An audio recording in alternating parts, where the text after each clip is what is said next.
الرحمن الرحيم لا حول ولا قوة إلا بالله العلي العظيم حسبنا الله ونعم الوكيل نعم المولى ونعم النصير الحمد لله رب العالمين أحمده وأستعينه وأؤمن به وأتوكل عليه وأستهديه وأستنصره وأصلي وأسلم على خاتم أنبيائه أفضل سفرائه حبيب إله العالمين أبي القاسم المصطفى محمد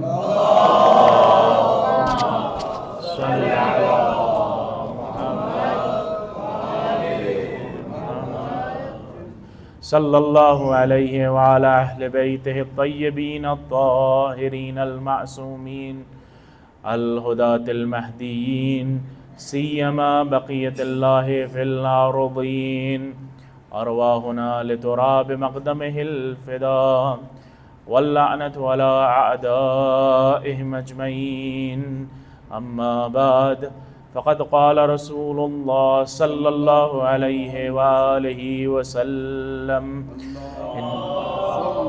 صلى على محمد إن الحسين مصباح الهدى وسفینۃ النجات. صلوات پڑھ دیجئے محمد.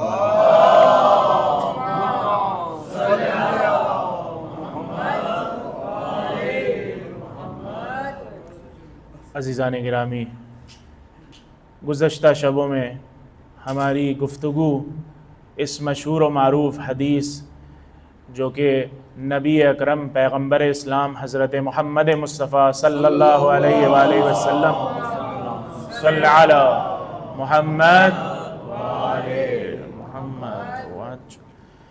حضور کائنات سے جو روایت ہے کہ جس میں ارشاد فرما رہے ہیں ان الحسین مصباح الہدی و سفینۃ النجات، بے شک یقیناً حسین ہدایت کا چراغ ہیں اور یہی حسین جو ہیں وہ نجات کی کشتی ہیں. اس حوالے سے مسلسل گزشتہ شبوں میں آپ کی خدمت میں بعض باتیں پیش کیں، بعض معروضات پیش کیے. مقصد یہ ہے کہ ایک بات آپ لوگوں تک پہنچے اور وہ یہ کہ ہم یہ عزاداری در حقیقت کیوں کر رہے ہیں، یہ عزاداری کا مقصد کیا ہے. مقصد حسینی ہدف کو سمجھنا ہے. جو حسین کا مقصد تھا وہی ہمارا بھی مقصد ہے کہ حسین کے مقصد کو سمجھیں. حسین نے اپنا مقصد بتا دیا، انما خرجت لطلب الاصلاح امت جدی، میں خروج کر رہا ہوں، میں مدینے کو ترک کر رہا ہوں تاکہ امت کی اصلاح کی جا سکے. عزیزان گرامی، ہم بھی اپنا اتنا وقت صرف کرتے ہیں، عزاداری میں آتے ہیں، شرکت کرتے ہیں، مجلسوں میں شرکت کرتے ہیں، اس کا مقصد یہ ہے کہ ہم اپنی اصلاح کرنا چاہ رہے ہیں. عزیزان گرامی، ہم معصوم نہیں ہیں کہ ہم سے کوئی خطا نہ ہو، ہم گنہگار ہیں، ہم سے خطا ہوتی ہے اور ہم ان فرش عزا پہ آ ہی اسی لیے رہے ہیں تاکہ اپنی اصلاح کر سکیں، تاکہ اپنے میں کچھ تبدیلی لا سکیں. تو اسی ذیل میں مختلف گفتگو ہوئی جس میں سب سے پہلے ہم نے یہ جاننے کی کوشش کی کہ کیا صرف ایک ہی راستہ ہے نجات کا یا اور بھی راستے ہیں نجات کے، کیا کوئی اور طریقہ ہے نجات پانے کا. تو ہم نے آ کے جلدی ہم لوگوں نے آ کے دیکھا کہ مختلف راستے تو ہیں نجات کے، لیکن سب میں کچھ نہ کچھ مشکل ہے، کوئی پریشانی ہے. وہ جو کشتی جس پہ ہم سوار ہونا چاہ رہے ہیں وہ ہمیں اپنی منزل تک نہیں پہنچا رہی ہے. تو ہم اس کھوج میں لگ گئے، جستجو میں لگ گئے کہ وہ کون سی ایسی کشتی ہوگی جو ہمیں اپنی منزل تک پہنچا دے گی. ایسی کشتی ہم ڈھونڈ رہے تھے جو ہمیں اپنی منزل تک پہنچا دے. جب ہم طوفانوں میں پھنسے ہوں تو وہ ہمیں طوفان سے کھینچ کر ساحل تک پہنچا دے، اپنی منزل تک پہنچا دے۔ تو عزیزان گرامی، یہ ہم کھوج رہے تھے، ڈھونڈ رہے تھے، اور کل آپ کی خدمت میں یہ پیش کیا میں نے کہ ہر کسی سے ہم جا کے یہ نہیں پوچھ سکتے کہ یہ کشتی کون سی کشتی ہوگی جو ہمیں منزل تک، ساحل تک پہنچائے گی، بلکہ ہم کسی ایسے انسان کے پاس یا ایسی شخصیت کے پاس جائیں گے جو ہر اعتبار سے اس کشتی کے بارے میں علم رکھتا ہے، بلکہ ایسے کہنا بہتر ہوگا جو کشتی کا بھی علم رکھتا ہے، جو طوفان کا بھی علم رکھتا ہے، جو میرے بارے میں بھی جانتا ہے، جو میرے ماضی کو بھی جانتا ہے، میرے مستقبل کو بھی جانتا ہے، میرے حال کو بھی جانتا ہے، اس سے جا کے ہم دریافت کریں گے۔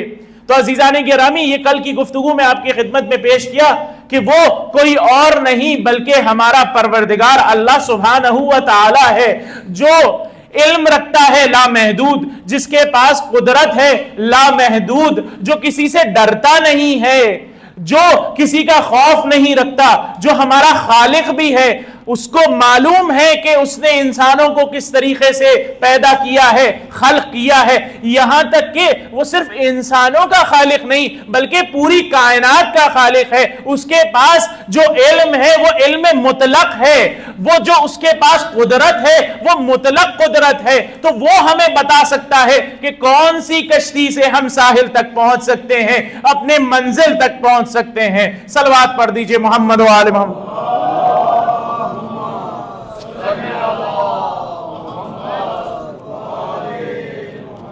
تو اسی ذیل میں گفتگو ہو رہی تھی کہ پروردگار نے ہمیں اپنے نبی، اپنے حبیب کے ذریعے بتایا کہ دیکھو صرف ایک کشتی ہے جو تمہیں دنیا میں تمام تر طوفانوں سے نجات دے گی، صرف ایک کشتی ہے، وہ کشتی حسین ہے، وہ حسین کا چراغ ہے جس کو اگر ہم ہاتھ میں لے لیں تو ہمیں اندھیرے راستے پہ بھی مشکل نہیں ہوگی۔ تو عزیزان گرامی، ہم نے اب یہ جان لیا کہ یہی ایک حسین کی کشتی ہے۔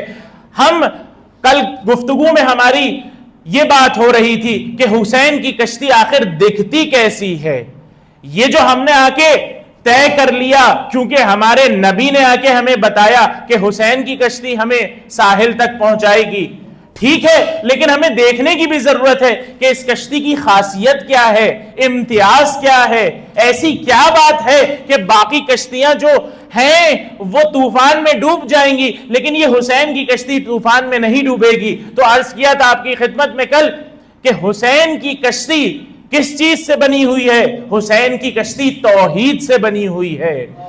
کشتی جس چیز سے بنی ہوتی ہے وہ بہت اہمیت رکھتی ہے، کیونکہ کشتی سب سے پہلے جیسے ہی پانی میں جائے گی پانی کشتی کے اندر آنا چاہے گا۔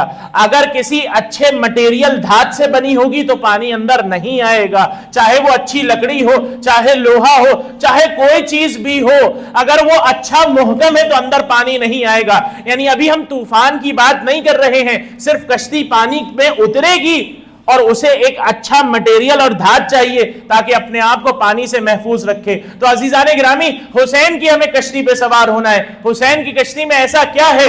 حسین کی کشتی توحید سے بنی ہوئی ہے۔ کل آپ کی خدمت میں ذکر کیا، توحید کون سی توحید؟ خالص توحید، وہ توحید جس میں کوئی ملاوٹ نہیں ہے۔ جوان یہاں موجود ہیں، ان کے لیے تھوڑی وضاحت کر دوں، توحید یعنی کیا؟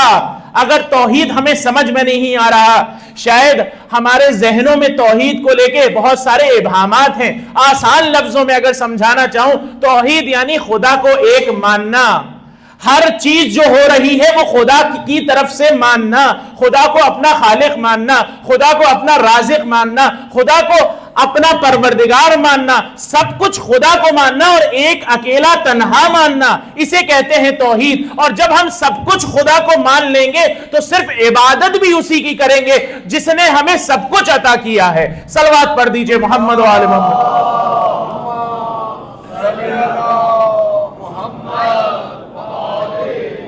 تو حسین مستقل ہمیں سکھا رہے ہیں، حسین ابن علی، کہ دیکھو توحید سب سے زیادہ اہمیت رکھتی ہے۔ اتنا واقعہ کربلا میں گزرا، اتنا عظیم سانحہ گزرا، لیکن حسین کے منہ سے ایک شکوہ تک نہ نکلا، ایک شکوہ تک نہ نکلا، بلکہ حسین نے اپنی بہن زینب سے کہا بہن میری شہادت کے بعد تسلی رکھنا، حوصلہ رکھنا، اپنے پر تماچا نہ مارنا۔ یہ ہے توحید۔ حسین توحید کے پیکر ہیں، اور حتیٰ بی بی زینب نے بھی ہمیں توحید سکھائی ہے کربلا میں۔ آپ سب جانتے ہیں کہ کربلا کے بعد بیوی سے پوچھا گیا کہ آپ نے کربلا کو کیسا پایا، تو کیا جواب دیا بیوی نے؟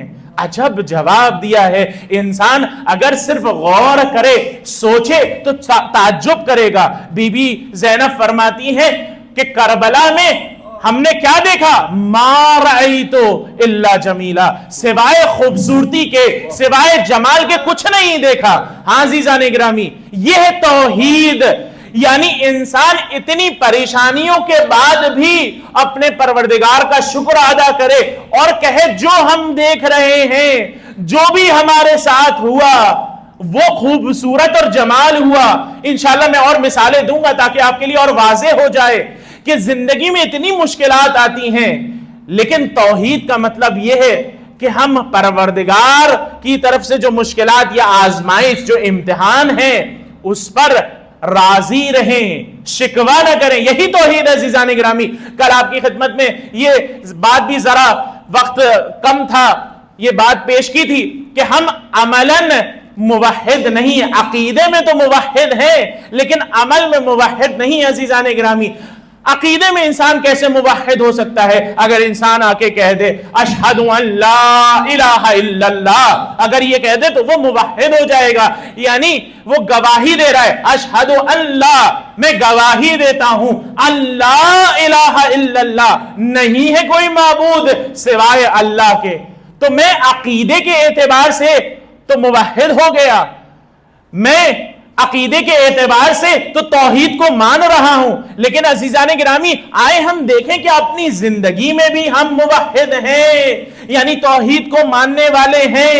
دیکھنا پڑے گا، آئیے دیکھتے ہیں کہ کیا ہم موحد ہیں۔ میں نے کل مثال دی تھی ایک کہ اگر خدا نخواستہ کسی کی نوکری نہیں لگ پا رہی ہے تو وہ بجائے اس کے کہ خدا سے لو لگائے، خدا سے دعا مانگے، وہ انسانوں کے پیچھے بھاگ رہا ہے، در بدر ایک دروازے سے دوسرے دروازے چکر لگا رہا ہے، اس لیے تاکہ اس کی نوکری لگ جائے، لیکن وہ بھول چکا ہے کہ حقیقی رازق پروردگار ہے، اگر وہ چاہے گا تو غیب سے بھی عطا کر سکتا ہے۔ تو عزیزان گرامی، عملاً ہم کو عمل میں یعنی پریکٹیکل لائف میں اپنی زندگی میں ہم دیکھیں کہ کیا ہم موحد ہیں۔ عرض کیا تھا میں نے کل بھی، پھر سے دہراؤں گا، کوئی حرج نہیں کہ ہاں انسان ایک دوسرے کے لیے ذریعہ بن سکتا ہے، اس میں کوئی حرج نہیں ہے، لیکن انسان ذریعہ ہی بنے، نہ یہ کہ ہم اپنے دوست کسی رشتہ دار کو جس سے ہم نے امید لگا رکھی ہے اسی کو سب کچھ سمجھنے لگے۔ اگر ہم اسی کو سمجھنے لگے تو پھر ہم عملاً موحد نہیں ہیں، ہم عمل میں توحید پر عمل نہیں کر رہے ہیں، کیونکہ ہم نے غیر خدا سے بھی لو لگا لی ہے، خدا کے علاوہ بھی کسی سے لو لگا لی ہے۔ ہمیں چاہیے کہ ہم صرف خدا سے لو لگائیں، جیسے کہ قرآن میں بھی ارشاد ہو رہا ہے افوض امری الی اللہ ان اللہ بصیر بالعباد، میں تمام تر اپنے امور کو خدا پر چھوڑ رہا ہوں۔ کتنی پیاری آیت ہے جس کی ہم روزانہ جو افراد صبح کی تعقیبات، نماز صبح کی تعقیبات پڑھتے ہیں اس میں دیکھتے ہوں گے جا کے کہ صبح کی تعقیبات میں آخری میں لکھا ہوا یہ جملہ افوض امری الی اللہ، امری یعنی میرے امور، میرے کام جتنے ہیں میں اس کو خدا پر ڈال رہا ہوں اور چھوڑ رہا ہوں کہ خدا تو دیکھ لینا، تو سمجھ لینا، ان کو میں تیرے حوالے کر رہا ہوں۔ عزیزان گرامی، یہ ہے توحید عملی۔ اور میں مثال دیتا ہوں، ایک وقت انسان عبادت میں بھی موحد نہیں ہے۔ آپ کہیں گے مولانا یہ تو بڑی عجیب و غریب بات آپ کر رہے ہیں کہ کیسے ممکن کہ انسان نماز آ کے پڑھ رہا ہے جو خدا نے بتائی ہے، پیغمبر نے بتائی ہے، اور وہ نماز کسی اور کے لیے پڑھ رہا ہے؟ ایسا ہو ہی نہیں سکتا۔ شاید مولانا صاحب کو غلط فہمی ہو گئی ہے۔ نہیں عزیزان گرامی، میں واضح کرتا چلوں کہ ممکن ہے کہ انسان نماز پڑھ رہا ہو لیکن خدا کے لیے نہ ہو۔ ہم جب کوئی بھی عبادت کرتے ہیں تو کیا کہتے ہیں؟ قربتن اللہ. قربت کہتے ہیں نزدیکی حاصل کرنے کے لیے. یہاں پر نزدیکی حاصل کرنے کا مراد یہ ہے کہ انسان اللہ کی رضایت حاصل کرنا چاہ رہا ہے. جب پروردگار راضی ہوگا تو خود بخود ہم اس سے نزدیک ہو جائیں گے. قربتن اللہ, اللہ کی طرف نزدیکی حاصل کر رہے ہیں. ہاں عزیزان گرامی, تو کیا ایسا ممکن ہے کہ ایک انسان نماز پڑھے اور خدا کے خاطر نہ پڑھے؟ ہاں بالکل ممکن ہے ایسا, کہ جب ہم ایک وقت دیکھتے ہیں کہ مولانا صاحب مسجد میں تشریف لائے ہیں اور ایک شخص جو شاید 2 منٹ میں نماز پڑھ لیا کرتا تھا, آج اس کی نماز طولانی ہو گئی ہے کہ ارے مولانا صاحب آئے, آج ذرا اہتمام کے ساتھ نماز پڑھی جائے, آج ذرا اچھے سے نماز پڑھی جائے. تو یہ نماز تو ہو رہی ہے لیکن نماز قربتن اللہ نہیں, الی مولانا صاحب ہو جائے گی. عزیزان گرامی, یعنی ہم نماز میں بھی ممکن ہے کہ خدا کو بھول جائیں, نماز میں بھی ممکن ہے. تو کوئی بھی عبادت ہو, انسان کو چاہیے کہ وہ خالص طور پر خلوص کے ساتھ, یعنی بنا ملاوٹ کے, یعنی وہ جب نیت کرتا ہے کہ میں یہ کام قربتاً اللہ کر رہا ہوں, خدا کے خاطر کر رہا ہوں, تو حقیقتاً خدا کے خاطر ہو, کسی اور کے لیے نہ ہو, کسی اور کو دکھاوا کے لیے نہ ہو. عزیزان گرامی, اسی طریقے سے روزہ بھی ہے کہ انسان بہت وقت معاشرے میں رہتا ہے اور اس کی مجبوری ہو جاتی ہے روزہ رکھنا. تو ہم دیکھیں آکے کہ کیا واقعاً ہم روزہ خدا کے لیے رکھ رہے ہیں یا نہیں, کیونکہ ہمارے گھر میں, اطراف میں, دوستوں میں سب روزہ رکھ رہے تھے تو ہم بھی روزہ رکھ رہے ہیں. عزیزان گرامی, اسی طریقے سے چاہے وہ عبادت نماز اور روزہ ہو, چاہے یہ مجلسوں کی عبادت, ہم جب فرش عزا پہ آ رہے ہیں تو کس لیے آ رہے ہیں, کس نیت سے آ رہے ہیں, یہ اہمیت رکھتا ہے. یہی ہے توحید, یہی ہے خلوص, یعنی ہماری نیتوں میں ملاوٹیں نہ ہو, کوئی اور نہ ہو, غیر خدا نہ ہو. اگر غیر خدا ہوگا تو یہ خلاف توحید ہے. اس لیے ہمیں چاہیے کہ اپنی نیتوں کو, اپنے ارادوں کو پاک کر لیں تاکہ جو کام کرے صرف خدا کے لیے انجام دے. صلوات پڑھ دیجئے محمد و آل محمد پر.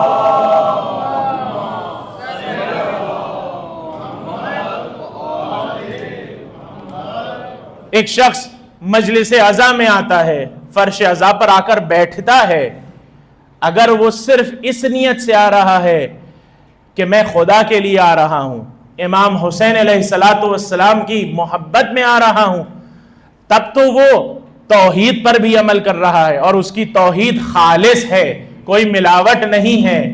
لیکن اگر کیونکہ میرا دوست جا رہا تھا تو لاؤ میں بھی ساتھ چلا جاؤں, کیونکہ محلے والے سب گئے تھے, کہیں گے کہ تم کیوں نہیں آئے, لاؤ میں بھی چلا جاؤں, تو پھر یہ مجلسوں میں آنا قربتاً الی دوست ہو جائے گا, قربتاً الی محلے والے ہو جائے گا.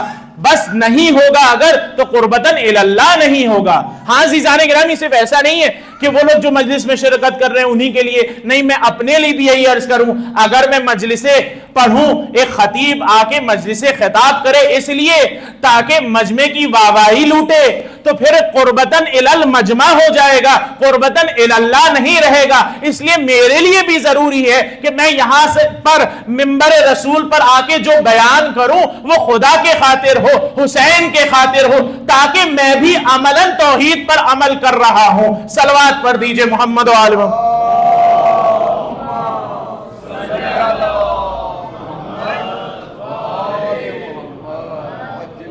خصوصاً جو جوان ماتم کرتے ہیں, الحمدللہ ایک بڑی تعداد میں جوان ماتم کرتے ہیں, انتہائی اچھے انداز میں ماتم ہو رہا ہے گزشتہ چند شبوں میں, اور اچھے نوحے پڑھے جا رہے ہیں.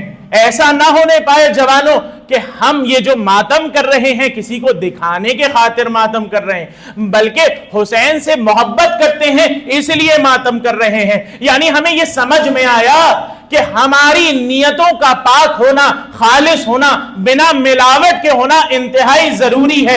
اگر ہم اپنی نیت کو خالص کر دیں گے اور اپنی نیت کو صرف خدا کے لیے بنا لیں گے، للہ بنا لیں گے، تبھی ہم کامیاب ہو سکتے ہیں، تبھی ہم توحید پر عمل کریں گے۔ صلوات پڑھ دیجئے محمد و آل محمد پر۔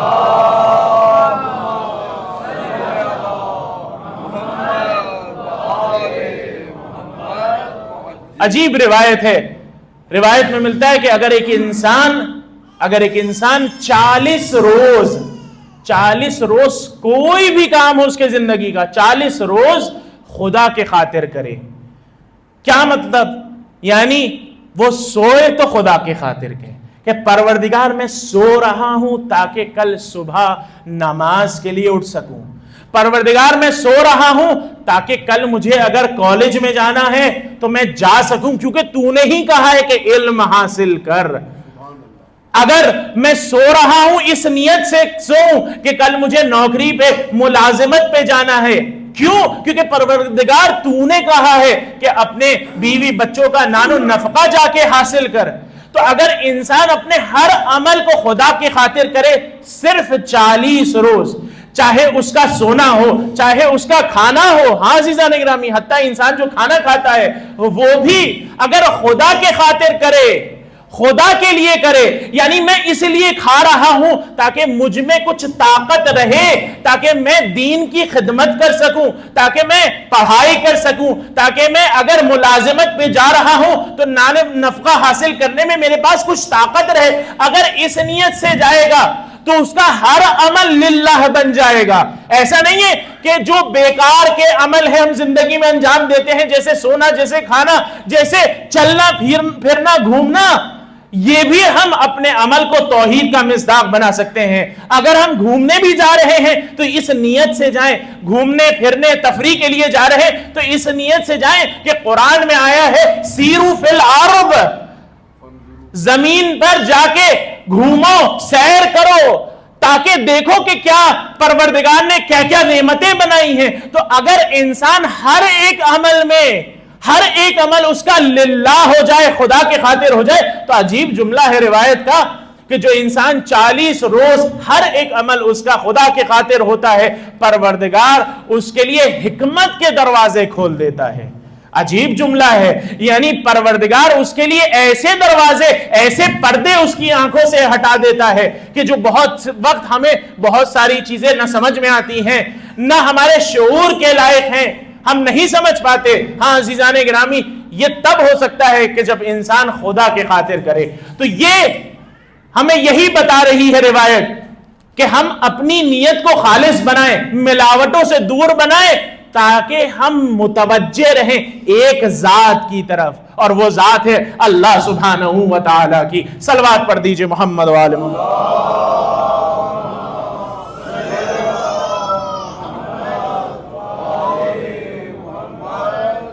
اگر ہمیں توحید کو جاننا ہے، اگر ہمیں توحید کو پہچاننا ہے، ہمیں جاننا ہے کہ توحید کے بارے میں کیا کہا جا رہا ہے، تو بہتری خدا کیسا ہے؟ ہم کہہ تو رہے ہیں ایک ہے، لیکن اور اگر تفصیل سے جاننا ہے تو آئیے سورہ مبارکہ توحید، یا جس کو سورہ مبارکہ اخلاص بھی کہا جاتا ہے، اگر ایسا کہیں تو غلط نہیں ہوگا کہ یہ سورہ ایک شناختی کارڈ ہے خداوند متعال کا، یا آج کی زبان میں خدا کا آدھار کارڈ اگر کسی کو دیکھنا ہے تو سورہ مبارکہ توحید کی تلاوت کرے۔ سورہ مبارکہ اخلاص، اس کا نام توحید بھی ہے، اخلاص بھی ہے۔ توحید یعنی وہی خدا کو ایک ماننا، اخلاص یعنی کوئی اور ملاوٹ نہ ہونا، صرف ایک وجود کی طرف متوجہ ہونا جو کہ پروردگار کا وجود ہے۔ یہی حسین بھی مستقل کربلا میں کر رہے تھے، مسلسل پروردگار سے رابطے میں تھے، اتنی پریشانیوں کے بعد بھی کیا فرما رہے تھے؟ رضن بقضائہ و تسلیما لامرہ، میں تیرے ہر قضاء و قدر پر راضی ہوں اور جو کچھ تو کر رہا ہے اس پہ تسلیم ہو رہا ہوں۔ تو عزیزان گرامی آئیے دیکھیں کہ سورہ مبارک اخلاص کیا کہہ رہا ہے۔ ارشاد ہو رہا ہے اعوذ باللہ من الشیطان الرجیم بسم اللہ الرحمن الرحیم، قل، اے پیغمبر کہہ دیجئے، کیا کہنا ہے؟ هو اللہ احد، مسلسل ہم روزانہ نمازوں میں پڑھتے ہیں قل هو اللہ احد، اللہ اکبر. نہیں معلوم کس کو یہاں عربی کتنی آتی ہے, کون عربی سے آشنا ہے. اگر عربی ایک وقت انسان اگر فرصت ملے تو تھوڑا سا عربی بھی جا کے مطالعہ کیجئے. دیکھیے عربی عجیب و غریب زبان ہے, اس میں اتنی گہرائی ہے کہ ایک لفظ ایک معنی کے لیے عجیب و غریب لفظ موجود ہے. ارشاد ہو رہا ہے قل هو اللہ احد, کہہ دیجئے کہ اللہ احد ہے.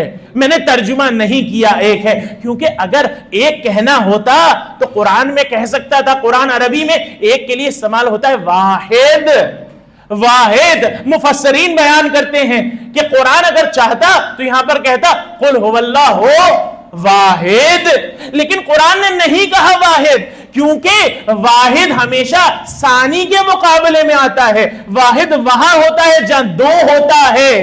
واحد یعنی ایک وہاں ہوتا ہے جہاں دو ہوتا ہے, جہاں تین ہوتا ہے, جہاں چار ہوتا ہے, وہاں واحد آتا ہے.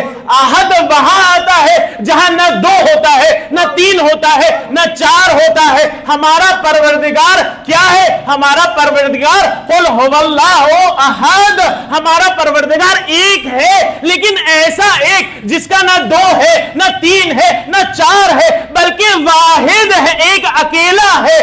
یہ گانا ہے پروردگار ہمارا, ایسا پروردگار ہے. قل هو اللہ احد, یہ ارشاد ہو رہا ہے قرآن مجید میں قل هو اللہ احد. اور تفسیر سے گفتگو ہو سکتی ہے اگر تفسیر میں جا کے دیکھیں, لیکن فی الحال وقت نہیں ہے, ہم لوگ اپنے موضوع سے بھی ہٹ جائیں گے. قل هو اللہ احد اللہ الصمد, اور صمد پہ مفصل گفتگو ہو سکتی ہے. حضرت آیت اللہ مکارم نے اپنی تفسیر نمونہ میں تفصیل سے اس پہ گفتگو کی ہے کہ یہ صمد کیا ہے. لیکن اگر آگے جلدی بڑھتے ہوئے, اللہ الصمد, اللہ بے نیاز ہے, بے نیاز ہے. ہاں عزیزان گرامی, بے نیاز کا مطلب ہم ایک وقت غلط نہ سمجھیں. میں کئی بار یہ کہہ چکا ہوں, بے نیاز ہم سمجھتے ہیں اسے جس کے پاس بہت مال و دولت ہے. نہیں عزیزان گرامی, بے نیاز اسے نہیں کہتے ہیں. بے نیاز اسے کہتے ہیں جس کو کسی چیز کی اب ضرورت نہیں. بے نیاز یعنی اگر انگریزی زبان میں اس کا ترجمہ کیا جائے یعنی نیڈ لیس. یعنی جیسا کہ کل میں نے مثال بھی دی تھی جوانوں کے شادی کے حوالے سے کہ پروردگار کہہ رہا ہے ان یکونوا فقراء یغنیہم اللہ من فضلہ. اللہ تمہیں, اگر تم فقیر ہو اور شادی نہیں کر رہے ہو, پروردگار تمہیں اپنے فضل سے یغنی, غنی کر دے گا, یعنی بے نیاز بنا دے گا. یعنی ممکن ہے کہ تمہاری تنخواہ کچھ بھی ہو لیکن تم اس میں راضی رہو گے, قانع رہو گے, اس میں سیٹسفائی رہو گے. تو یہاں جو سمد آیا ہے اللہ الصمد یعنی پروردگار بے نیاز ہے, وہ کسی کا محتاج نہیں, اسے کسی چیز کی ضرورت نہیں. تو یہ خدا کی پہچان ہے, شناختی کارڈ ہے. سورہ مبارک توحید جو ہمیں بتایا جا رہا ہے کہ پروردگار ایک ہے, ایک ایسا ایک جس کے مقابلے میں دو نہیں, جس کے مقابلے میں تین نہیں, اور پروردگار بے نیاز ہے. اللہ الصمد لم یلد ولم یولد, نہ وہ کسی کا باپ ہے اور نہ اس کی کوئی اولاد ہے. ولم یکن لہ کفوا احد, اور نہ اس کا کوئی مانند ہے, نہ اس کا کوئی شریک ہے. یہ ہے سورہ مبارک اخلاص, سورہ مبارک توحید, جس میں ہمیں بتایا جا رہا ہے کہ ہمارا پروردگار کیسا ہے.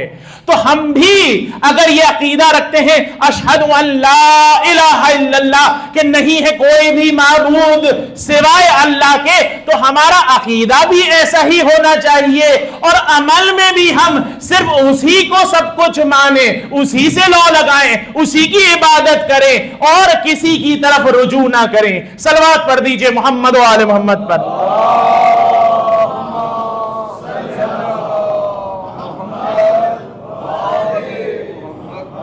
اور عزیزان گرامی یہ جملہ بھی بڑا عجیب ہے. جب ہم کہتے ہیں لا الہ الا اللہ, ہم کہتے ہیں لا الہ الا اللہ, تو عجیب جملہ ہے. کیا ارشاد ہو رہا ہے یہاں پر؟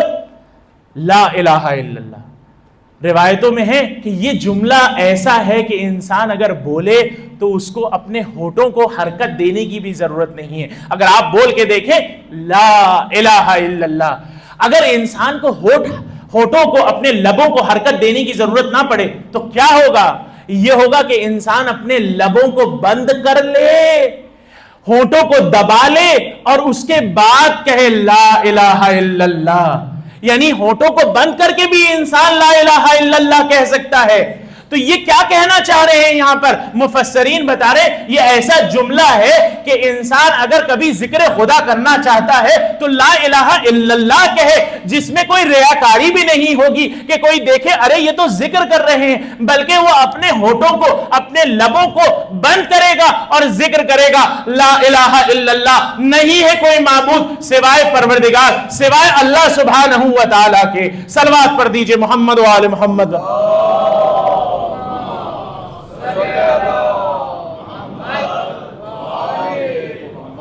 اور یہ کلمہ لا الہ الا اللہ ہمارے اور آپ کے 8ویں امام ثامن الحجج امام علی ابن موسیٰ الرضا علیہ الصلوۃ والسلام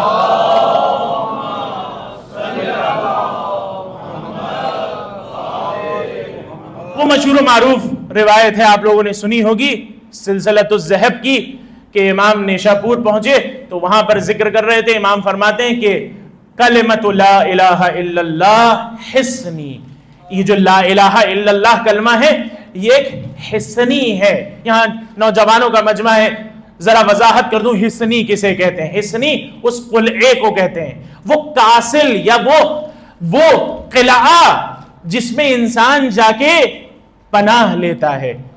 تو لا الہ الا اللہ ایک پناہ گاہ ہے. کلمۃ لا الہ الا اللہ حصنی فمن دخل حصنی, اور جو بھی اس پناہ گاہ میں داخل ہو جائے گا, 8ویں امام فرماتے ہیں کہ جو بھی اس میں داخل ہو جائے گا امن من عذابی, وہ پروردگار کے عذاب سے محفوظ ہو جائے گا. ہاں عزیزان گرامی, لیکن پھر امام ایک شرط بتاتے ہیں. امام یہ جب روایت بیان کر رہے تھے تو فرماتے ہیں کہ میں نے اپنے جد اور پیغمبر سے یہ روایت سنی ہے. تو پیغمبر ارشاد کر رہے ہیں, در حقیقت یہ جو روایت ہے سلسلۃ الذہب کی, یہ در حقیقت پیغمبر سے ہیں کہ پیغمبر ارشاد کر رہے ہیں کہ کلمۃ لا الہ الا اللہ حصنی فمن دخل حصنی امنا من عذابی, وہ پروردگار کے عذاب سے امان میں ہیں, پناہ میں ہیں. لیکن 8ویں امام شرط بتاتے ہیں, کہتے ہیں کہ صرف توحید تنہا کافی نہیں ہے کہ انسان کو عذاب سے بچا لے, بلکہ ایک چیز جو سب سے زیادہ اہمیت رکھتی ہے وہ ولایت علی ابن ابی طالب علیہ الصلوۃ والسلام ہے. اللہم صلی علی محمد. تو اگر انسان صرف توحید رکھے تو وہ کافی نہیں ہے, بلکہ توحید کے ساتھ ضروری ہے کہ وہ علی کی ولایت کا بھی اقرار کرے, اور یہاں تک کہ 8ویں امام کہتے ہیں کہ امیر المومنین کی ولایت کا اقرار کرے اور ہماری ولایت کا بھی اقرار کرے, یعنی تمام ائمہ معصومین علیہ السلام کی ولایت کا اقرار کرے, یعنی ولایت کو ماننے والا ہو. اگر ولایت کو ماننے والا ہے تب تو اسے عذاب سے امان ملے گی, پناہ ملے گی. لیکن اگر توحید کو صرف تک و تنہا مانتا ہے اور ولایت کو نہیں مانتا تب وہ عذاب میں مبتلا ہوگا, جہنم میں جائے گا. صلوات پر دیجئے محمد و آل محمد پر.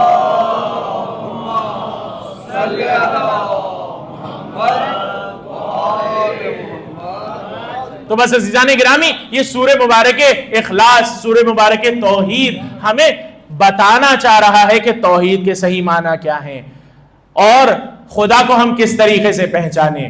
ایک شخص چھٹے امام امام جعفر صادق علیہ الصلوۃ والسلام کی خدمت میں آتا ہے, صلی اللہ علیہ محمد, خدمت میں آ کے عرض کرتا ہے کہ ابن رسول اللہ, فرزند رسول, اس سورہ مبارک اخلاص اور توحید کی شان نزول بتائیے, کب نازل ہوا. تو چھٹے امام فرماتے ہیں کہ ایک یہودی پیغمبر اسلام حضرت محمد مصطفیٰ صلی اللہ علیہ وآلہ وسلم محمد عزیزان گرامی, ایک یہاں پر یاد دہانی کروا دوں کہ ہمیں معلوم ہونا چاہیے کہ جب بھی حضور اکرم حضرت محمد مصطفیٰ کا نام آتا ہے تو واجب ہے صلوات بھیجی جائے, واجب ہے, یا انسان صلوات بھیجے یا کہے صلی اللہ علیہ وآلہ وسلم. صرف ایک جگہ ہے جہاں پر صلوات بھیجنا واجب نہیں ہے پیغمبر کا نام آئے. کون سی جگہ ہے وہ؟ خود صلوات میں بھی پیغمبر کا نام موجود ہے. تو اگر صلوات میں پیغمبر کے نام کے بعد انسان صلوات بھیجے تو یہ ایک چین بن جائے گی, ایک سلسلہ بن جائے گا جو ٹوٹ نہیں پائے گا. اس لیے یاد رہے کہ جب بھی پیغمبر کا نام آئے تو یا انسان صلوات بھیجے یا صلی اللہ علیہ وآلہ وسلم کہے. ایک بار مل جل کر صلوات پڑھ دیجئے محمد و آل محمد.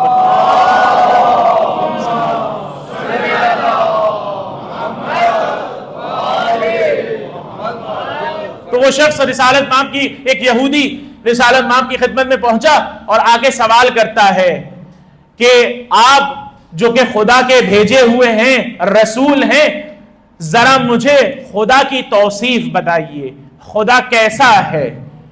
تو حضرت نے سکوت اختیار کیا, رسالت مآب نے سکوت اختیار کیا اور کوئی جواب نہیں دیا. اسی طریقے سے دوسرا دن آتا ہے, وہ یہودی دوبارہ آتا ہے اذیت کرنے, پریشان کرنے, اور کہتا ہے خدا کو پہچانوائیے, خدا کی توصیف بیان کیجئے. دوبارہ حضرت سکوت اختیار کرتے ہیں, یہاں تک کہ تیسرا دن جب آتا ہے تو یہ سورہ مبارک اخلاص نازل ہوتا ہے, جس میں ارشاد ہو رہا ہے قل هو اللہ احد اللہ الصمد لم یلد ولم یولد ولم یکن لہ کفوا احد. تو یہ اس یہودی کے جواب میں آیا, سورہ نازل ہوا کہ دیکھو اگر خدا کو پہچاننا ہے تو یہ ہے خدا کی توصیف, یہ ہے خدا کے اوصاف. خدا ایسا ہے جو ایک ہے, اکیلا ہے, جسے کسی کی ضرورت نہیں, جو بے نیاز ہے, وہ نہ کسی کا والد ہے, نہ اس کا کوئی بیٹا ہے, اور نہ اس کا کوئی شریک ہے. یہ ہے ہمارا پروردگار. ہم اس پروردگار کو مانتے ہیں. جب ہم کہتے ہیں نماز میں, اذان میں, اقامت میں اشہد ان لا الہ الا اللہ, یعنی یہ پروردگار, ایسے پروردگار کو ہم مانتے ہیں. وہ پروردگار نہیں جس کا بچہ ہو, جس کی اولاد ہو, یا جو کسی کا باپ ہو. جیسے کہ بعض مذہب میں کہا جاتا ہے کہ خدا ان کے والد تھے, ان کے بیٹے تھے.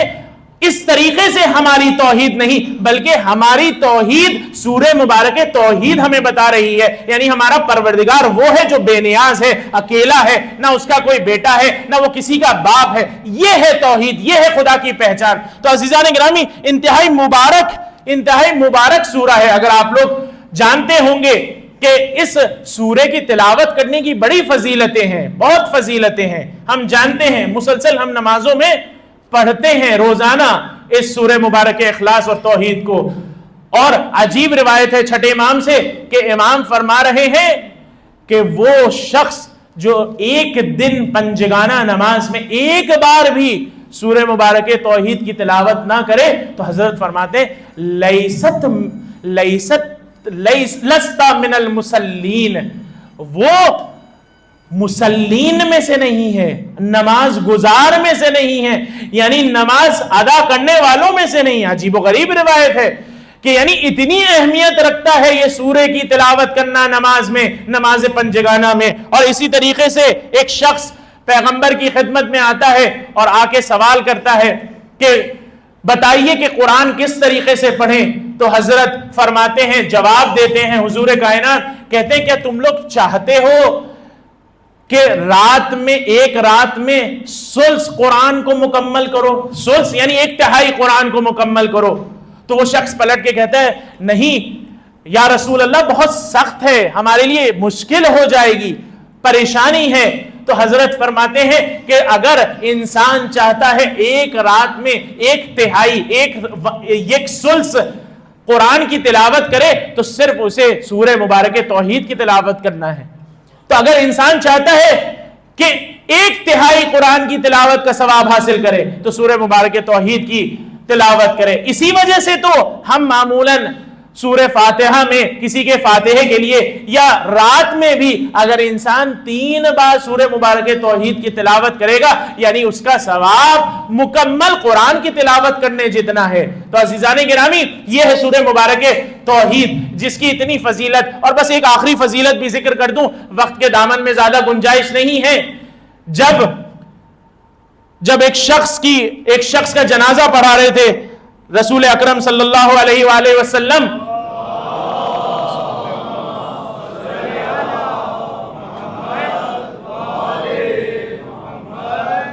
اس شخص کا نام تھا سعد ابن معاذ. سعد ابن معاذ کی نماز جنازہ پڑھا رہے تھے. پڑھانے سے پہلے جب اصحاب جمع ہو گئے تو پیغمبر فرماتے ہیں اے لوگو دیکھو تم بھی اس نماز میں شریک ہو اور ساتھ ہی ساتھ ہزارہ ملائکے بھی شریک ہیں. تو بڑا تعجب سے اصحاب نے پوچھا کہ کیسے ممکن ہے کہ اس کے جنازے میں ملائکہ بھی شریک ہیں؟ تو حضرت نے جواب دیا یہ وہ شخص تھا جب اٹھتا تھا، جب بیٹھتا تھا، باہر جاتا تھا، اندر آتا تھا، کھانا کھاتا تھا، سوتا تھا، اٹھتا تھا، بیٹھتا تھا، جب کوئی بھی کام کرتا تھا تو سورہ مبارک توحید کی تلاوت کرتا تھا. تو اس وجہ سے اس کے نماز جنازہ میں ملائکہ شرکت کر رہے ہیں، ملائکہ آئے ہیں اس کی نماز جنازہ پڑھنے کے لیے. تو عزیزان گرامی یہ ہے فضیلت سورہ مبارک توحید کی، سورہ مبارک اخلاص کی. تو بس عزیزان گرامی اپنی گفتگو کو سمیٹتے ہوئے توحید چند طریقے کی ہیں، چند قسمیں ہیں. ایک توحید ذاتی ہے، یعنی پروردگار کو ایک ماننا، پروردگار کو وحدہ لا شریک ماننا. یہی وہ کشتی ہے حسین کی جس میں ہم توحید سیکھنا چاہ رہے ہیں، یعنی پروردگار کو ایک ماننا. اور توحید ایک وقت ذاتی ہوتی ہے، ایک وقت افعالی ہوتی ہے، یعنی تمام تر جو افعال ہیں وہ پروردگار کے ماننا. یعنی رازق بھی وہی پروردگار ہے، خالق بھی وہی پروردگار ہے، عالم بھی وہی پروردگار ہے، حاکم بھی وہی پروردگار ہے، حتیٰ یہاں تک کہ عادل بھی وہی پروردگار ہے. ایسا نہیں کہ پروردگار ہمارا اللہ الگ ہے، خالق الگ ہو، رب الگ ہو، رازق الگ ہو، بلکہ یہ تمام تر ایک ہی ہیں. یہ اسے کہتے ہیں توحید افعالی. اور اسی طریقے سے توحید صفاتی بھی ہے ہمارے ہاں، یعنی ہم پروردگار کی تمام تر صفت کو اللہ کی صفت مانیں. کیونکہ معمولاً ہمارے ساتھ ایسا نہیں ہوتا کہ میری ذات جو میری شخصیت ہے وہ الگ ہے اور میرا علم میری صفات الگ ہیں. جب میں پیدا ہوتا ہوں، جب انسان ایک پیدا ہوتا ہے تو وہ علم نہیں لے کے آتا ہے، آہستہ آہستہ علم سیکھتا ہے، حاصل کرتا ہے. تو یعنی ذات میری وہی تھی، انسان کی ذات وہی تھی، لیکن ایک وقت علم تھا اور ایک وقت علم نہیں ہے. ایک وقت جب انسان چھوٹا ہوتا ہے یا ضعیف ہو جاتا ہے تو اس کے پاس قدرت نہیں ہوتی ہے.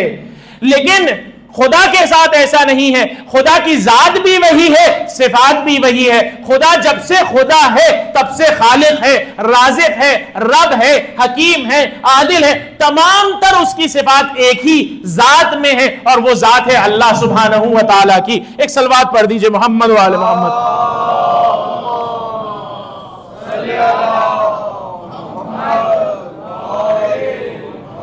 تو بس عزیزان گرامی گفتگو کو سمیٹتے ہوئے آخری جملہ کہ اگر ہم چاہتے ہیں کہ حسین کی کشتی کو آ کے دیکھیں، حسین کی کشتی کس چیز سے بنی ہے؟ حسین کی کشتی توحید سے بنی ہوئی ہے.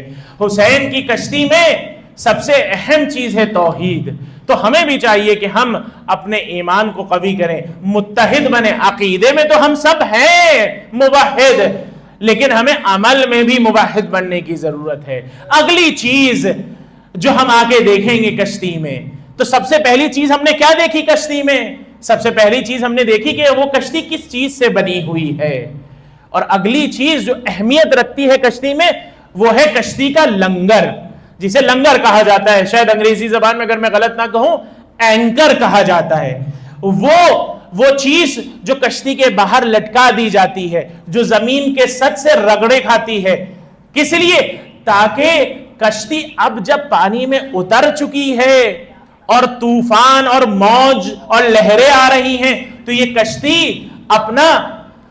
کشتی ایسا نہ ہونے پائے کہ کبھی اپنا بیلنس کھو دے. وہ لنگر جو ہوتا ہے وہ در حقیقت کشتی کو سنبھالنے کے لیے ہوتا ہے. کیونکہ اگر لہریں ہوں گی، تھوڑی سی بھی لہریں چلیں گی، ضروری نہیں ہے بہت بڑا طوفان آئے، ضروری نہیں کہ بہت بڑا طوفان آئے، بلکہ اگر تھوڑی سی بھی لہریں چلیں گی تو کشتی اپنا راستہ بھٹک جائے گی. اس لیے کشتی میں لنگر ہونا ضروری ہے. جن کو معلوم ہے، جو اس کے بارے میں علم رکھتے ہیں، ان سے تفصیل سے جا کے اطلاع حاصل کیجئے گا کہ کتنا اہمیت رکھتا ہے یہ لنگر کشتی کا. یہ اینکر جو ہے کشتی میں بہت اہمیت رکھتا ہے کہ جب یہ لہریں چلتی ہیں تو کشتی اپنا راستہ نہ بھٹکے، کشتی کبھی دائیں بائیں نہ جائیں، بلکہ بیلنس بنا کے سیدھے راستے پہ چلے. آئیے دیکھتے ہیں کہ حسین کی کشتی میں یہ لنگر کون سی چیز ہے. وہ چیز کون سی ہے جو ہمیں طوفانوں میں دائیں بائیں جاننے سے روکتی ہے، ہمیں سنبھال لیتی ہے، ہمیں بیلنس دیتی ہے؟ تو عزیزان گرامی، بس آخری جملہ آپ کی زحمت تمام، وہ چیز وہ نماز ہے۔ حسین کی کشتی میں لنگر نماز ہے، حسین کی کشتی توحید سے بنی ہے، اور حسین کی کشتی کا لنگر نماز ہے۔ کوئی ایسی ویسی نماز نہیں، بلکہ وہ نماز جو بحرانوں میں پڑھی جائے، وہ نماز جو سختیوں میں پڑھی جائے۔ ابھی ہمیں اللہ نے قدرت دی ہے، طاقت دی ہے، بآسانی مسجد جاتے ہیں، مسجد میں جا کے نماز پڑھ لیتے ہیں، لیکن ایک وقت خدا نخواستہ انسان مریض ہو جائے، ایک وقت انسان مریض ہو جائے، تھوڑا ہی سا کیوں نہ بخار آ جائے، اس وقت اس کے لیے نماز پڑھنا دشوار ہو جاتا ہے۔ عزیزان گرامی، نماز وہ ہے جو انسان کو زندگی کی لہروں سے بچاتی ہے، زندگی کی پریشانیوں سے بچاتی ہے، اور انسان کو بیلنس میں رکھتی ہے، انسان کو سیدھے راستے پہ رکھتی ہے۔ عزیزان گرامی، عجیب و غریب نماز کے حوالے سے روایتیں ہیں کہ نماز ایسی عبادت ہے جو کبھی بھی کسی حالت میں ترک نہیں کی جا سکتی، کسی حالت میں اس کو چھوڑا نہیں جا سکتا۔ اگر انسان نماز پڑھ رہا ہے، اگر انسان نماز کھڑے ہو کے پڑھ سکتا ہے تو کھڑے ہو کے پڑھے، لیکن اگر کھڑے ہو کے نہیں پڑھ سکتا تو کیا کہا گیا ہے؟ معمولاً ہمارے ہاں معاشرے میں غلط فہمی ہے کہ بیٹھ کے پڑھ لیا جائے۔ نہیں عزیزان گرامی، اگر انسان کھڑے ہو کے نماز نہیں پڑھ سکتا تو سہارا لے کے کھڑے ہو کر نماز پڑھے، یعنی نماز پڑھے کھڑے ہو کے، لیکن سہارا لے کے۔ مثال کے طور پہ اگر کوئی بغل میں دیوار ہے تو اس کا سہارا لے لے، لیکن کھڑے ہو کر ہی پڑھے۔ لیکن اگر کسی سے وہ بھی ممکن نہیں تو وہ بیٹھ کر پڑھے۔ ہم بہت بآسانی جو ہے ہم بیٹھ کے نماز پڑھنے لگتے ہیں، ذرا سا پیر میں چوٹ لگ جائے اور ہم آسانی سے بیٹھ کے نماز پڑھنے لگتے ہیں۔ عزیزان گرامی، نماز ایسی عبادت ہے جو کسی بھی صورتحال میں، کسی بھی حالت میں ترک نہیں کی جا سکتی۔ نماز اگر انسان کھڑے ہو کے پڑھ سکتا ہے تو کھڑے ہو کے پڑھے، کھڑے ہو کے نہیں پڑھ سکتا تو بیٹھ کر پڑھے، اگر بیٹھ کے نہیں پڑھ سکتا تو لیٹ کر پڑھے، اگر ممکن ہے تو دائیں کروٹ پہ نماز پڑھے، وہ ممکن نہیں تو بائیں کروٹ پر پڑھے، اگر کروٹ لے کے نماز پڑھنا ممکن نہیں تو سیدھا لیٹ کے قبلہ رخ ہو کے پیروں کو قبلے کی طرف رکھ کے تب نماز پڑھے۔ اگر وہ بھی ممکن نہیں تو کیا کرے؟ اگر وہ بھی ممکن نہیں تو انسان صرف اپنی گردن ہلا کے، کمر ہلکی سی ہلا کے نماز پڑھے۔ اگر وہ بھی ممکن نہیں تو انسان اشارے سے نماز پڑھے۔ اگر وہ بھی ممکن نہیں، ہاتھ بھی نہیں اٹھا سکتا تو انسان اپنی آنکھوں کے اشارے سے نماز پڑھے۔ لیکن نماز کسی بھی حالت میں ترک نہیں کی جا سکتی۔ کیوں؟ کیونکہ نماز انسان کو زندگی کی مشکلات سے بچاتی ہے اور زندگی کو ایک ہدف عطا کرتی ہے۔ صلوات پڑھ دیجئے محمد و آل محمد۔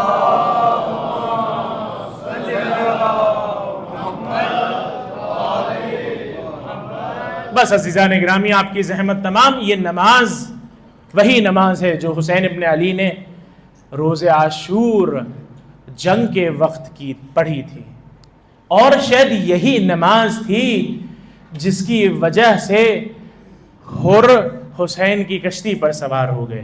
ہاں زادہ رو اجرکم علی اللہ۔ راوی کہتا ہے کہ میں دیکھتا ہوں کہ حسین کے قافلے کی طرف ایک شخص لشکر لے کے آ رہا ہے، قریب آتا ہے تو دیکھتا ہے کہ حر 1000 فوجیوں کے ساتھ حسین کے قافلے کے سامنے آ کے کھڑا ہو گیا۔ حسین ابن علی سوال کرتے ہیں کہ اے شخص، تو ہماری مدد کے لیے، نصرت کے لیے آیا ہے یا ہم سے لڑنے آیا ہے؟ حر جواب دیتے ہیں میں آپ کو گرفتار کرنے آیا ہوں۔ لیکن پھر حر کہتے ہیں کہ اے فرزند رسول، ہمیں بڑی پیاس لگی ہے، پہلے ذرا ہمیں سیراب کر دیجئے۔ ہاں زادہ رو اجرکم علی اللہ۔ ہمارا امام، وہ کریم امام، وہ شخص جو امام کو گرفتار کرنے آیا تھا، لیکن اس نے کیونکہ پانی مانگا تو حسین ابن علی کا کردار یہ نہیں تھا کہ اسے ٹھکرا دے۔ حسین ابن علی نے کہا، حکم کیا کہ پانی پلایا جائے۔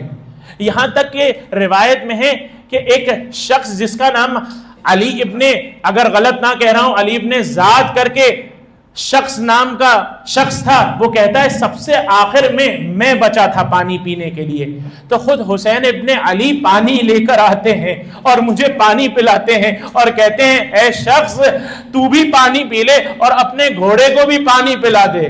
ہاں زادارو، یہ ہے حسین کا اخلاق اور کردار۔ اور اس کے بعد مقتل کے جملے ہیں، مقتل ابی مخنف میں لکھا ہے کہ حسین کے لشکر نے اور ہر کے لشکر نے ساتھ میں مل کر نماز پڑھی، حسین کے پیچھے نماز پڑھی۔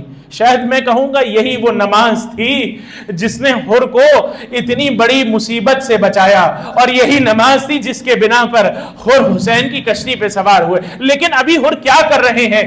ہر کہہ رہے ہیں کہ میں آپ کو گرفتار کرنے آیا ہوں۔ امام فرماتے ہیں کہ وہ جو خطوط کوفے والوں نے بھیجے تھے، کیا تم اس سے مخالفت رکھتے ہو؟ کیا تم اس کے مخالف ہو؟ ہر جواب دیتا ہے کہ اے فرزند رسول، وہ خط میں نے نہیں بھیجے۔ تو امام فرماتے اگر وہ خط تم نے نہیں بھیجے تو بس ایسا کرو کہ مجھے واپس جانے دو، جہاں سے میں آیا ہوں میں وہاں واپس چلا جاؤں گا، میں مدینے لوٹ جاؤں گا۔ لیکن ہر کہتا ہے نہیں اے فرزند رسول، میں آپ کو جانے نہیں دوں گا، کیونکہ مجھے یہ حکم دیا گیا ہے کہ میں آپ کو کوفہ لے کر آؤں۔ یہاں تک کہ امام اور ہن کے درمیان گفتگو ہوتی ہے، بات ہوتی ہے، یہاں تک کہ ہر آخر کار شاید اسی نماز کا اثر تھا کہ ہر کہتا ہے کہ اے فرزند رسول ٹھیک ہے آپ کوئی تیسرا راستہ اختیار کر لیے، نہ مدینے لوٹ کر جائیے نہ کوفہ میرے ساتھ آئیے، بلکہ کوئی تیسرا راستہ اختیار کر لیجئے تاکہ میرے پاس ابن زیاد کے سامنے کوئی عذر ہو۔ امام تیسرا راستہ اختیار کرتے ہیں۔ ہاں زادارو، امام کوفے سے تیسرا راستہ اختیار کرتے ہیں، اپنی منزل کی طرف پہنچتے ہیں، کربلا پہنچتے ہیں۔ لیکن ہر مسلسل مضطرب تھا، پریشان تھا، یہاں تک کہ وہ وقت بھی آتا ہے کہ شب عاشور ہے اور ہر پریشان ہے۔ ہر پریشان ہے کہ اب کرے تو کیا کرے۔ ہر کہہ رہا ہے مجھے اضطراب ہو رہا ہے، میں پریشان ہوں، ایک جگہ میں جنت کو دیکھ رہا ہوں اور دوسری طرف میں جہنم کو دیکھ رہا ہوں۔ روز عاشور، صبح عاشور نمودار ہوتی ہے اور ہر ابن پسر سعد کے پاس جاتا ہے۔ ہر جا کے سوال کرتا ہے اے پسر سعد کیا تو نے یہ حقیقتاً ارادہ کر لیا کہ حسین کے ساتھ جنگ کرے گا؟ پسر سعد کہتا ہے ہاں میں نے یہی ارادہ کیا ہے، بس یہ سننا تھا۔ ہر اور پریشان ہونے لگتے ہیں، بدن کانپنے لگتا ہے۔ ہر خیمے میں آتے ہیں اور بدن کانپ رہا ہے۔ وہاں پر ایک شخص کھڑا ہوا تھا، سوال کرتا ہے اے ہر تجھے ہو کیا گیا ہے؟ اے ہر میں نے تجھے آج تک کبھی ایسا نہ دیکھا۔ ہر کہتے ہیں کہ میں پریشان ہوں، میں ایک طرف جنت کو دیکھ رہا ہوں، ایک طرف جہنم کو دیکھ رہا ہوں۔ وہ شخص کہتا ہے کہ جب مجھ سے کوئی پوچھتا تھا کہ کوفے کا سب سے بہادر شجاع انسان کون ہے تو میں سوائے تیرے کسی اور کا نام نہیں لیتا تھا، لیکن آج تو ایسے کانپ رہا ہے۔ ہاں زادارو، ہر کو احساس ہو چکا تھا، اپنی غلطی کا احساس ہو چکا تھا۔ ہر مقتل ابی مخنف میں یہ بھی لکھا ہوا ہے کہ ہر اس سے پہلے کہ امام کے پاس جائے، ہر اپنے بھائی کے پاس جاتا ہے اور دعوت دیتا ہے کہ کہتا ہے کہ دیکھو بھائی، میرا امام، میرا مولا اس وقت اکیلا ہے، تنہا ہے، آؤ چلو حسین کے ساتھ ملاق ہو جائیں۔ لیکن اس کا بھائی اس کی بات نہیں سنتا، یہاں تک کہ ہر اپنے بیٹے کو لے کر حسین کی جانب بڑھتے ہیں، اس طریقے سے حسین کی جانب بڑھتے ہیں کہ جیسے حملہ کر رہے ہوں، تاکہ پسر سعد سمجھ نہ سکے۔ حسین کے نزدیک پہنچتے ہیں، بس حسین کے نزدیک پہنچنا تھا، ہر گھوڑے سے اترتے ہیں، سر کو جھکا لیتے ہیں اور امام کی خدمت میں پہنچتے ہیں۔ فرماتے ہیں اے میرے آقا، اے میرے مولا، میں ہی وہی ہوں جس نے آپ کا راستہ روکا تھا، اجرکم اللہ زادو، میں ہی وہی ہوں جس نے آپ کا راستہ روکا تھا، آپ کو مدینے واپس جانے سے روکا تھا۔ مجھے نہیں معلوم تھا کہ یہ قوم آپ کی قتل پر آمادہ ہو جائے گی۔ اے آقا، اے مولا، مجھے معاف کیجئے، کیا میری توبہ قبول ہے؟ امام فرماتے ہیں اور اگر تو نے جو کیا اس پر پشیمان ہے، اگر تو شرمندہ ہے تو پروردگار ارحم الراحمین ہے وہ ضرور بخش دے گا۔ مجلس میں بیٹھے ہوئے ہیں، فرش عزا پہ ہیں ہم، آنکھیں نم ہیں، آئیے اسی پروردگار کی بارگاہ میں دعا کرتے ہیں، اے پروردگار ہمارے بھی سر جھکے ہوئے ہیں، ہم بھی شرمندہ ہیں، ہم بھی گنہگار ہیں، پروردگار تجھے محمد و آل محمد اور اس عزاداری اور حسین کی قربانی کا واسطہ ہمارے گناہوں کو بھی معاف فرما، اجرکم اللہ عزادارو۔ بس حسین نے حر کو معاف کیا، حسین نے حر کو معاف کیا، حسین فوراً حر نے جیسے ہی امام نے معاف کیا، فوراً حر نے امام سے سوال کیا، آقا کیا مجھے اجازت ہے میں جاؤں میدان جنگ میں اور آپ پر قربان ہو جاؤں؟ فوراً حر نے یہ تقاضا کیا، یہ سوال کیا۔ حر کہتے ہیں جو میرے گناہ ہیں اس کے مقابلے میں یہ قربانی ناچیز ہے، کچھ بھی نہیں۔ امام آخر میں حر کو اجازت دیتے ہیں، حر میدان جنگ کی طرف جاتے ہیں۔ مقتل میں ملتا ہے کہ حر سے پہلے حر کے بیٹے مقتل میں جاتے ہیں، شہید ہوتے ہیں، لیکن پھر وہ وقت آتا ہے کہ حر میدان کارزار میں پہنچتے ہیں، ایسا حملہ کرتے ہیں کہ دشمن کی فوج کے درمیان پہنچ جاتے ہیں، بہت سے لعینوں کو تہہ تیغ کرتے ہیں، لیکن آخر وہ وقت آتا ہے کہ حر بھی زخمی ہوتے ہیں، زمین کی طرف آتے ہیں۔ اجرکم اللہ زادارو، ارے یہ حر جس نے امام کا راستہ روکا تھا، اب وہی امام، کریم امام حر کے سرانے پہنچتے ہیں، حر کے چہرے سے خاک کو ہٹاتے ہیں، خون کو صاف کرتے ہیں، فرماتے ہیں اے حر انت الحر، تم حر ہو اسی طریقے سے جیسے تیری ماں نے تیرا نام رکھا تھا، تو دنیا میں بھی آزاد ہے، تو آخرت میں بھی آزاد ہے۔ وَسَيَعْلَمُ الَّذِينَ ظَلَمُوا أَيَّ مُنْقَلِبٍ يَنْقَلِبُونَ۔ ماتم حسین۔